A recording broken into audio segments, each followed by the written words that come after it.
Arnavut mafyası başta Avrupa ve Kuzey Amerika olmak üzere dünyanın her yerinde varlık gösteren bir topluluktur. Her türlü yasa dışı iş ve suç faaliyetinde bulunur. Özellikle silah kaçakçılığı, cinayet, soygun, insan kaçakçılığı, şantaj, tefecilik, uyuşturucu kaçakçılığı gibi işleri yaparlar. Dünya çapında 8 milyon nüfusu olan bir etnik grup olmasına rağmen Arnavut mafyası her türden yasa dışı işleri yapan bir mafyadır. Arnavut mafyası Balkanlardaki stratejik konumundan yararlanmayı başardı. Avrupa'daki esrar, kokain ve eroin ticaretinin büyük bir bölümünü devraldılar. Arnavut mafyası sosyalist dönemde kurulan gizli polis teşkilatının desteğiyle İtalya'daki mafya aileleriyle uyuşturucu kaçakçılığı yaptı. Bu Arnavutluk mafyasının yaptığı ilk işiydi. Lakin Arnavutluk'un onlarca yıldır izolasyonda olması nedeniyle bu yasa dışı faaliyetlerin ölçeği küçüktü. 1991'de Arnavutluk'ta sosyalist hükümetin düşmesiyle durum değişti. İnsanlar ülkeden göç etmeye başladı ve çoğu Arnavut yasal ve yasa dışı yollardan İtalya ve Yunanistan'a gitti.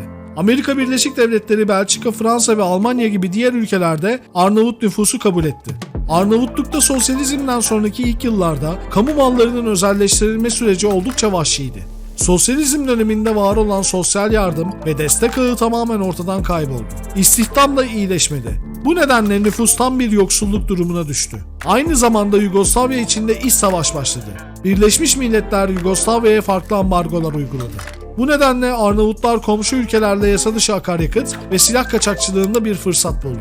Bu arada Arnavutluk'ta bir titan zinciri insanları piramit şemasıyla kandırdı. İnsanlara ayda %25'e varan getiri vaat edildiğinden nüfusun çoğu sahip oldukları az miktardaki parayı bu zincire girebilmek için yatırdı.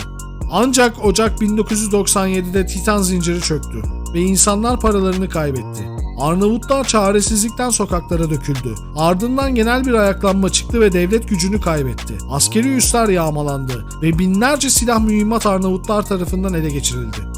Bu durumla birlikte yüz binlerce Arnavut ülkeyi tekrar terk ederek ülke dışındaki Arnavut nüfusunu arttırmaya devam etti. Devlet durumun kontrolünü yeniden ele geçirdiğinde silahlar asla iade edilmedi ve Kosova'daki Arnavutlara, özellikle de Sırplara karşı savaşmaya hazırlanan örgütlere satıldı veya verildi. Arnavut mafyası faal olduğu ülkelerde bir türlü çökertilemeyen bir yapıya sahiptir. Arnavut mafyası aile ve etnik bağlara dayanarak hareket eder. Grup içinde bir lider yoktur.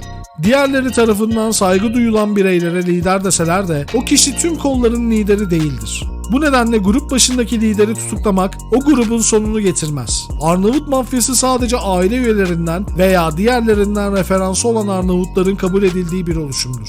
Bu yüzden polisin Arnavut mafyasına sızması oldukça zordur. Hatta imkansıza yakındır. Bir nevi Arnavut mafyası içindeki bireylerin hepsinin birbirini kuzeni olarak referans alabilirsiniz. Arnavut organize suç gruplarını incelediğimizde onların kültürel geçmişlerine de bakmalıyız. Bunlardan en önemlisi elbette kanunun etkisidir. Kanun, Arnavutluk'un dağlık kuzeyindeki Katolik topluluklarla bağlantılı olan ve bölge sakinlerinin ortaçağ yasasıdır. Kanunun binlerce maddesi vardır. Bununla birlikte komünizm sırasında önemini yitirdi çünkü merkezi hükümet yetkilileri modern yasaları uygulamak için çalıştı. Ancak 1991'de sosyalizmin düşüşü ve 1997'de devlet kontrolünün kaybedilmesiyle kanun, ülkenin kuzeyinde yeniden geçerlilik kazandı. Kanundaki davranışların çoğu artık yok ama Arnavut mafyaları kanun içindeki iki maddeyi geri aldı. Bunlar Besa ve kan davalarıydı. Besa verilen sözdür. Söyleneni yerine getirme sözüdür. Ancak mafya söz konusu olduğunda ne olursa olsun kimse ele vermeme sözünü de içerir. Aksi takdirde verilen söz bozulur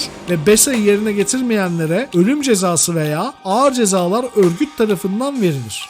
Avrupa Birliği, Arnavutluğun AB üyeliği yolunda ilerlemesi için suç örgütleriyle mücadeleye öncelik verdiğini belirtmiştir. Avrupa Birliği, Arnavutluğa suç örgütleriyle mücadele etmek için mali destek sağlamıştır.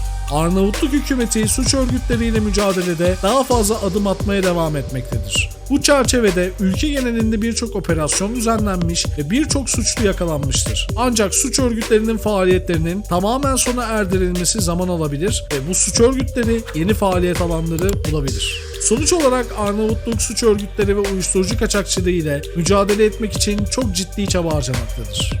Yine de her şeye rağmen Arnavutluk'ta polislere veya savcılara yönelik tehditler sık sık meydana gelmektedir. Özellikle mafya örgütlerinin yoğun olarak etkili olduğu bölgelerde polisler ve savcılar aileleri veya yakınlarına yönelik tehditler alabilmektedir. Bu tehditler polislerin ve savcıların mafya örgütleriyle mücadele etmelerini engellemek veya yasa dışı faaliyetlerini sürdürmelerine izin vermek amacıyla yapılır.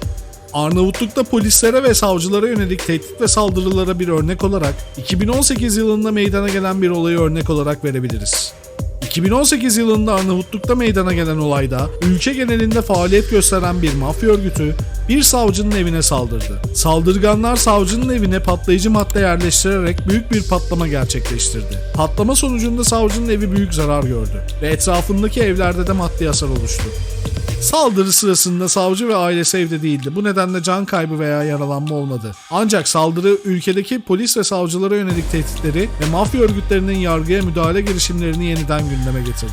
Bu olay Arnavutluk'ta mafya örgütlerinin yargıya müdahale girişimlerinin ne kadar ciddi olduğunu ve polis ve savcıların güvenliği için daha fazla önlem alınması gerektiğini gösteren bir örnek olarak kabul edilebilir.